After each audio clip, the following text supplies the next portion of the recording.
dicho antes de publicidad, Marea Verde os ha llevado varios días con concentraciones, con reuniones en diferentes centros educativos, porque ya de cara a la recta final del curso y sobre todo al inicio del curso que viene, reivindican a la Consejería de Educación, entre otras cuestiones, pues la bajada de la ratio, también el que se mantengan los contratos del personal docente y no docente que ha habido durante todo este año de pandemia, pues que continúen en el próximo curso y además que no se eliminen líneas en diferentes centros educativos.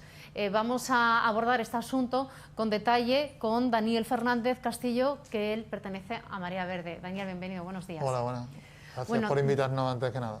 Desde Marea Verde, desde USTEA, habéis estado, lleváis todo el curso recordando a la Consejería de Educación, anunciando a la ciudadanía en general un poco los riesgos o peligros que vosotros veis que se puede tener de cara al próximo curso al no pues mantener los contratos, bajar las ratios para poder garantizar las clases presenciales. Ayer sí tuvisteis una serie de acciones más presenciales en diferentes centros educativos. ¿Qué fue lo que hicisteis? Bueno, como has comentado, desde el principio de curso hemos ido trabajando al inicio de curso pidiendo más personal en el centro, sí, tanto de PETIS como de los refuerzos COVID. Se consiguió que durante el primer trimestre hubiese ese acuerdo que permitió que gran parte de centros o muchos centros se beneficiasen de esos contratos. No fueron todos los que pedimos, algunas organizaciones queríamos mucho más, pero bueno, fueron suficientes, unos 8.000 en Andalucía, y ha llegado a bastantes centros. Después seguimos luchando durante el primer trimestre porque en principio el compromiso era hasta diciembre y con esa lucha se consiguió que esté durante todo el curso, y ahora estamos a final de curso y nos encontramos en esa misma situación. En la situación de que para el curso que viene no tenemos asegurado o no nos aseguran que vayan a continuar esas personas refuerzos COVID, que se les ha llamado, ¿vale? Sí. Entonces, desde Marea Verde habíamos hecho en estos días un llamamiento a todo el sector de enseñanza, a todos, tanto sindicatos, padres, madres, a nivel título personal como unión en AMPAs, FLAMPAs, profesorado, para hacer visibles estas peticiones y se hiciese una pequeña foto en la entrada de los centros o dentro de los centros para visibilizar esa solicitud de que queremos una enseñanza de calidad y que nos ha demostrado el sistema que este año hemos tenido, que esas personas que han entrado, esos profesores, esos nuevos contratos refuerzos COVID, han servido para paliar en gran medida esas deficiencias que tiene el sistema público. El objetivo es que se mantengan para el próximo curso. Todavía no ha habido respuesta por parte de la Consejería. ¿En qué ha beneficiado o qué diferencia habéis notado vosotros a la hora de impartir las clases, de la forma de trabajar por parte del profesorado y también por parte del alumnado con estos compañeros considerados refuerzo COVID? Bueno, la diferencia es significativa. Primero tenemos que hablar de que llegaron tarde, porque el grueso del profesorado llegó después de las reivindicaciones casi en octubre, y algunos durante octubre, incluso principios de noviembre.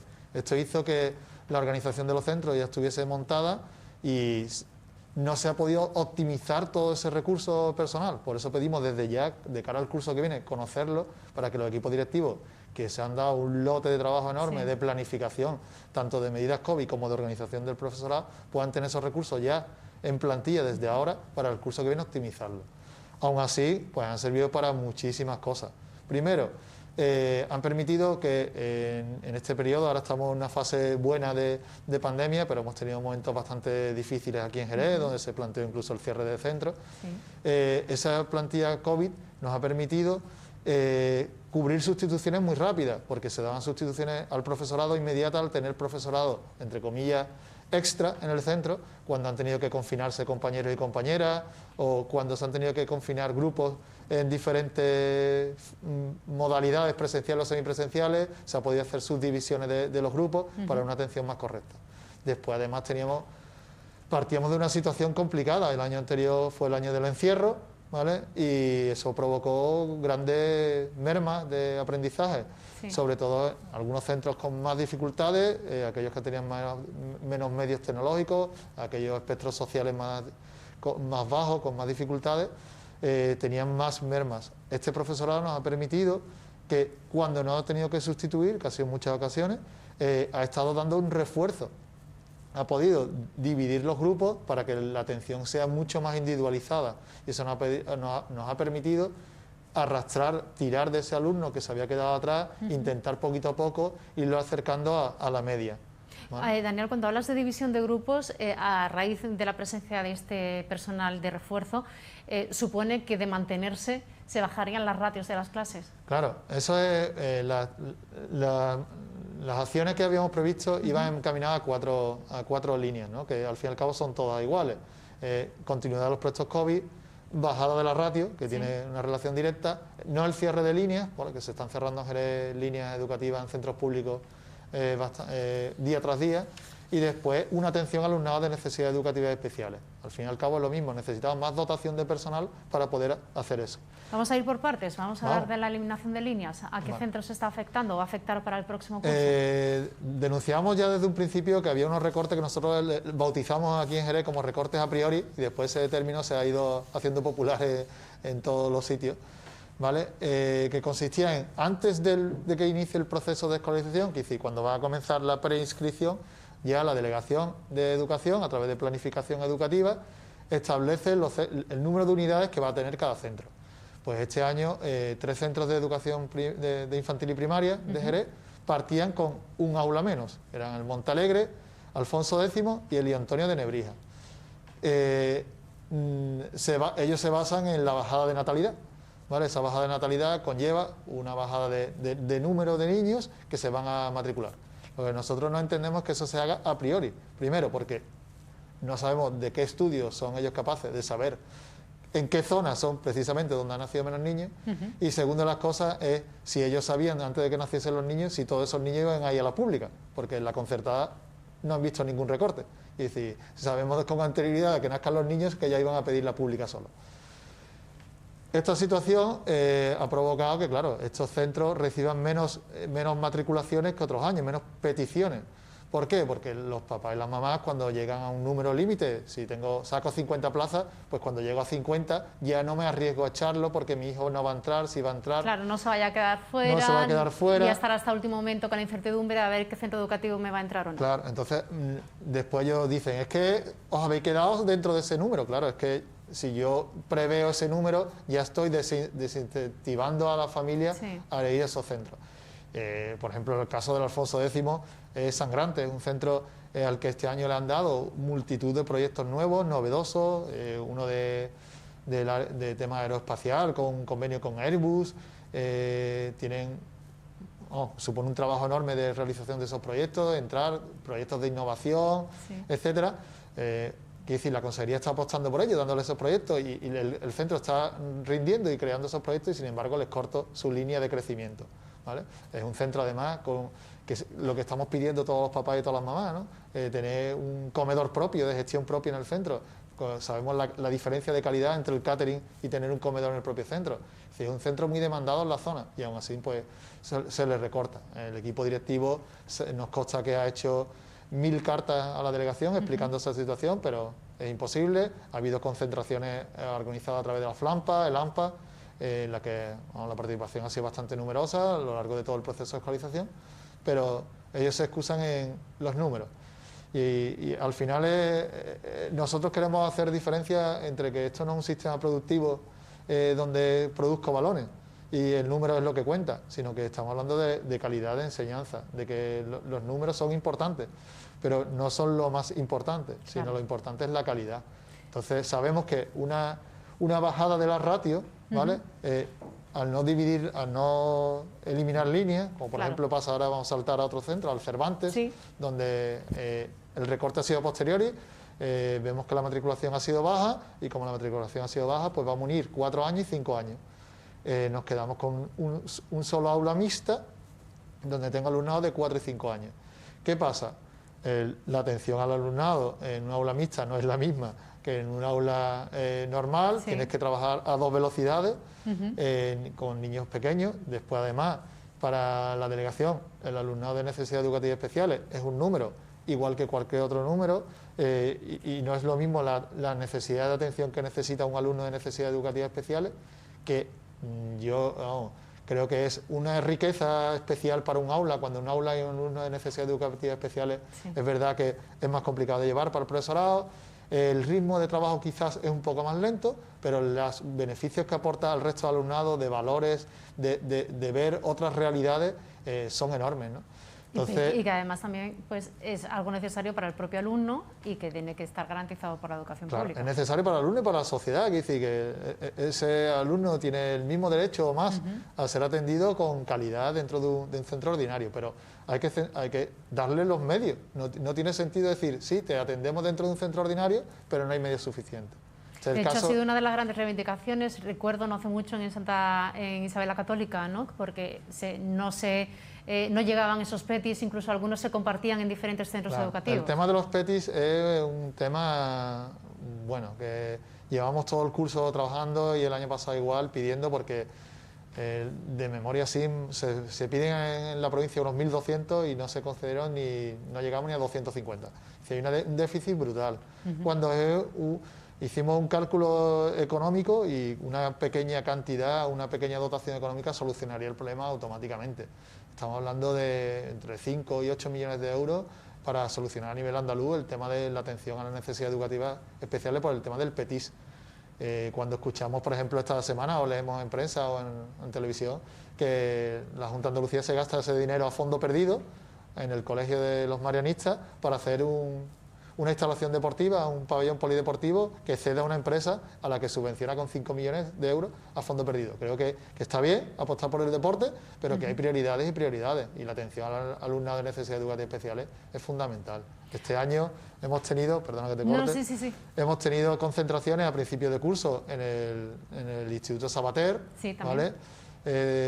Tuvimos varias concentraciones, terminamos cortando la avenida para que hiciesen un poco más de caso, y al final se consiguió un medio PETIS más, porque es que esto es una lucha de arañar medio PETIS, medio horario, etcétera. Lo mismo tuvimos esas reivindicaciones en el Isabel la Católica durante el curso, a final de curso, y lo que no entendemos es que cuando le privamos a ese alumno o esa alumna de ese profesor, ese apoyo, esa persona de integración social, estamos vulnerando la ley, ¿vale? Porque estos niños y estas niñas para las que pedimos este PETIS tienen reconocido en un documento oficial, que es el dictamen de escolarización, que necesitan ese recurso.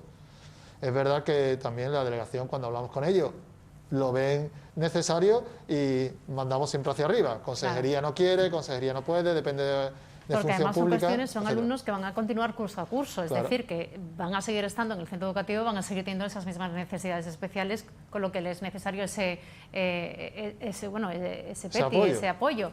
En ese sentido, lo que reclamáis es que se ponga de una manera fija y ya de forma permanente, ¿no? Al menos hasta que el alumno termine todo. Mientras que el alumno tenga esa necesidad, esté en el centro, pues que ese alumno, esa persona esté. Y después nos pasa también cuando dan el salto de primaria a secundaria, que volvemos a tener lo que pedir para el nuevo centro. Nosotros defendemos que esa persona de PETIS no sea una mochila que lleve ese niño, que dice que no pase de primaria a secundaria y sea la misma persona, puesto que la asignación de los PETIS debe ser a los centros, no a las personas, ¿vale? Pero sí que se tenga contemplado, no que empecemos, cuando pasamos a secundaria, volvemos a tener que volver a empezar el proceso de volver a pedir lo que ya habíamos conseguido en infantil y primaria, ¿vale? Algo parecido, Daniel, también ocurre con el tema de los orientadores, ¿no?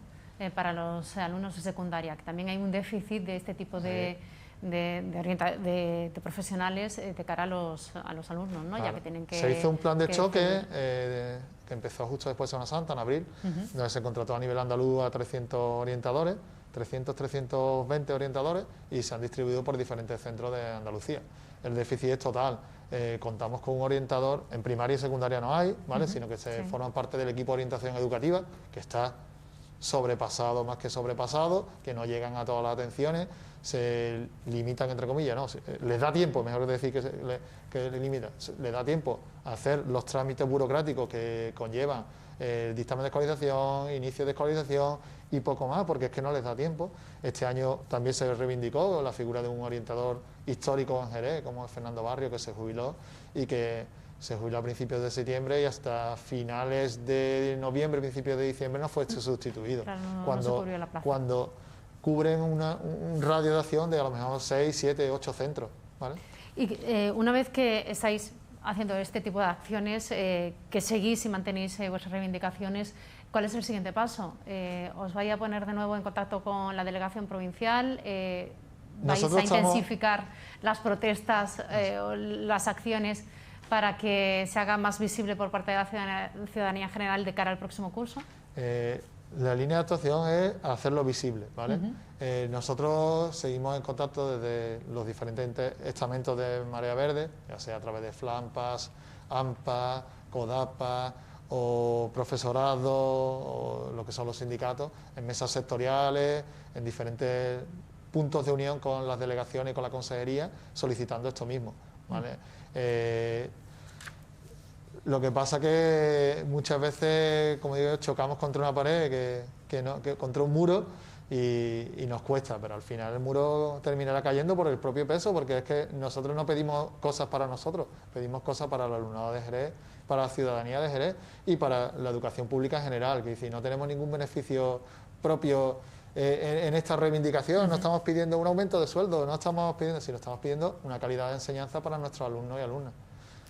Bueno, pues Daniel, muchas gracias por habernos acompañado. Daniel Fernández, perteneciente a Marea Verde. Seguiremos, como siempre, siguiendo las diferentes actividades, acciones, impactos que realicéis de cara pues, para reivindicar una educación pública de calidad. Pues nada, encantado de haber estado aquí, haber podido exponer cuáles son las reivindicaciones de nuestro colectivo. Como ya queda poquito para el final del curso y ya entraremos de lleno de cara al próximo ciclo, al próximo curso, pues seguiremos también hablando con vosotros. Pues nada, muchas gracias. Y bueno, no vamos a dejar a Marea Verde porque hemos hablado con Daniel de las reivindicaciones que tiene el colectivo, pero ayer, que fue uno de los días en los que más presencia se tuvo en los centros educativos, un equipo de Jerez al Día estuvo también con ellos. Estuvo nuestra compañera Ana Isabel Maestro. Pues nos encontramos con Federico Miguel, que es representante de Marea Verde, que nos va a hablar. Queríamos que nos ofreciera una opinión sobre una valoración sobre la concentración que se ha realizado hoy a las puertas de los centros educativos de nuestra ciudad. Bueno, pues yo creo que ha sido un éxito total, es decir, no todos los centros han tenido la misma respuesta, pero sí que os puedo decir que el conjunto de la comunidad educativa de la ciudad valora que la bajada de ratio es una medida educativa esencial para mejorar la calidad. Y es una medida imprescindible en este momento en que llevamos 2 cursos muy difíciles, en que particularmente los niños que tienen más dificultades, sean por sus características personales o porque sean de un estrato socioeconómico más difícil, pues han sufrido mucho estas condiciones de pandemia. La bajada de ratio permite una atención más personalizada, permite hacer grupos más pequeños, permite mejorar la convivencia y en eso estamos. ¿Cuáles son los motivos de esta concentración, aparte de la bajada de ratio? Me imagino que habrá otros motivos que han convocado estas movilizaciones a las puertas de los centros. Nosotros creemos que todos los niños y niñas tienen derecho a aprender con éxito, al margen de cuál sea su extracción. Y, como os decía antes, la brecha digital, el atraso de un montón de niños y niñas que han sufrido la no presencialidad, los problemas de la brecha digital, todo esto solamente se soluciona con inversión, con una apuesta decidida por la educación pública. Y lo que nos ofrece la Junta de Andalucía, o por lo menos lo que ha anunciado ahora mismo la consejera de Educación, es el despido de los 8.000 maestros, maestras, profesores y profesoras que se contrataron como refuerzo el año pasado y el cierre de líneas en los centros públicos un año más, lloviendo sobre mojado. Y bueno, eso es lo que desde luego no podemos aceptar. Con una pequeña inversión, porque al final los niveles de inversión que tenemos en Andalucía no llegan ni siquiera a la media de los niveles europeos, se puede conseguir por lo menos una ligera mejora en el camino, en la senda de poner la educación en el centro. Sí, se siguen anunciando cierres de líneas, como por ejemplo el Cervantes, que lo tenemos aquí cerca. Me imagino que los profesores se oponen a este tipo de líneas, incluso los padres, las AMPAs también se oponen a este tipo de cierre de líneas. ¿Qué motivos da la Junta de Andalucía para seguir cerrando líneas en los centros escolares? ¿No es el momento ideal para bajar las ratios? Claro, efectivamente, es decir, la excusa es la demográfica. Es verdad que ha habido cambios en las ciudades, es verdad que la población infantil está disminuyendo, pero precisamente esto abre la oportunidad de esa bajada de ratio que los expertos en educación, que el profesorado, que las familias, que el conjunto de la comunidad educativa venimos reclamando desde hace mucho tiempo. Entonces, cerrar líneas en determinados colegios es casi condenarlos, porque cuando se anuncia el cierre de una línea, muchos padres y madres, muchas familias deciden ya solicitar plaza en otro centro. Es decir, es el anuncio de una muerte, ¿no? Para determinados barrios, para un montón de colectivos, para un montón de familias, supone un hándicap muy difícil, ¿no? Entonces, es posible, manteniendo la inversión educativa, con un pequeño esfuerzo, mantener esas líneas abiertas, dar futuro, dar mejor atención, y yo creo que si algo hemos aprendido de la pandemia es la importancia que lo público, la importancia que lo social, que lo común tiene. Por lo tanto, es el momento, ya que hemos invertido en educación, en sanidad, perdón, que se ha hecho un esfuerzo mayor en la sanidad, es el momento de hacer el esfuerzo en la educación, de poner en el centro de las cosas lo que realmente importa a la ciudadanía. Terminamos un año muy complicado, nadie se nos escapa que cuando empezó el curso en septiembre todo el mundo pensábamos que era incluso complicado que se pudiera acabar este curso de una forma presencial en las aulas. Estamos vislumbrando un poco ya la salida del túnel en cuanto a la pandemia, pero no hemos terminado la pandemia. Yo no sé cómo se prevé que vaya a ser el curso que va a empezar en septiembre, el próximo septiembre. Es difícil decirlo, ¿no? Es difícil saber cómo va a llegar el grado de vacunas, las nuevas mutaciones, en fin, es complicado, ¿no? Realmente lo que sí que es verdad es que tenemos tiempo para prepararlo, tenemos tiempo para prepararlo, para reservar recursos, para organizarlo todo, aprender de los errores pasados. Yo creo que hay que dar un aplauso a las familias y a los niños este año, es decir, el esfuerzo que se ha hecho. Niños que han tenido que aguantar durante 5 o 6 horas con este bozal puesto todo el día, atendiendo al ordenador, atendiendo al teléfono, con los problemas de no poderse mover en el patio, con la suspensión de todo tipo de actividades culturales, deportivas. Es decir, realmente los niños han sido unos héroes, Y el profesorado, desde luego, y las familias también se merecen un aplauso, porque si ha habido un éxito en el hecho de que no ha habido grandes contagios y no ha habido grandes problemas, yo creo que ha sido sobre todo por el compromiso de los niños, de las familias y del profesorado. Federico, ya por último, ha habido cierta polémica, está habiendo cierta polémica en nuestra ciudad, porque la Junta de Andalucía ha decidido prestar una subvención a un centro educativo semiprivado, como son en este caso los marianistas, para la construcción de un gimnasio. Cuando se están reclamando que se invierta en infraestructuras en muchos centros educativos de nuestra ciudad que están obsoletos y están muy antiguos. Yo no sé desde Marea Verde cómo se ve esa actitud de la Junta. Bueno, la Marea Verde es la comunidad educativa movilizada en defensa de la escuela pública, y en su conjunto la comunidad educativa y la Marea Verde rechaza desde luego una decisión que es una auténtica provocación. Es decir, necesitamos inversiones en los centros de primaria que están muy antiguos, necesitamos inversiones en centros de secundaria, necesitamos renovar los equipos informáticos, necesitamos inversiones de todo tipo, necesitamos reformar los patios para que sean más inclusivos, necesitamos montones de obras y de mantenimiento en todos los centros públicos. Que se apueste por un centro privado, una subvención de este tipo totalmente desproporcionada, que no va a aumentar nada más que además la segregación que conllevan este tipo de actuaciones, es una auténtica provocación al conjunto de la comunidad educativa y al conjunto de la ciudadanía de esta ciudad. Y ya por último, ¿va a haber nuevas movilizaciones o va a haber algún tipo de comunicación con la Junta de Andalucía? No sé. Bueno, yo confío que estos mensajes que se están mandando a la Consejería de Educación cumplan su objetivo, ¿no? Que de alguna manera recapaciten y piensen la posibilidad de efectivamente no solo ya mantener los 8.000 profesores y profesoras de refuerzo COVID, sino incluso aumentar algunas dotaciones. Necesitamos más monitores escolares, necesitamos más personal de apoyo, y creo que las circunstancias de recuperación económica lo va a permitir. Si en un año en el que hemos tenido tantos problemas económicos la Junta ha podido hacer un pequeño esfuerzo económico de contratar a un volumen de profesores un poco mayor, no seguramente lo que hubiéramos querido, pero bueno, un volumen de profesor un poco mayor, en un año de recuperación, de crecimiento, yo creo que se puede hacer. Si se quiere, se puede hacer. Pues muchísimas gracias. A vosotros. Bueno, pues ahí quedan también complementadas las reivindicaciones de Marea Verde. Hacemos un alto en el camino, a la vuelta vamos a hablar de la factura de la luz, que lo tenemos pendiente, también de la exposición de Pescadería Vieja por parte de su 25º aniversario. Hablaremos también de las agencias de viajes, porque ya que el ritmo de vacunación va a buen ritmo, y si ya se está empezando a mover el mercado de viajes, pues vamos a hablar con una de las agencias y más asuntos que tenemos aquí en Jerez al día este miércoles.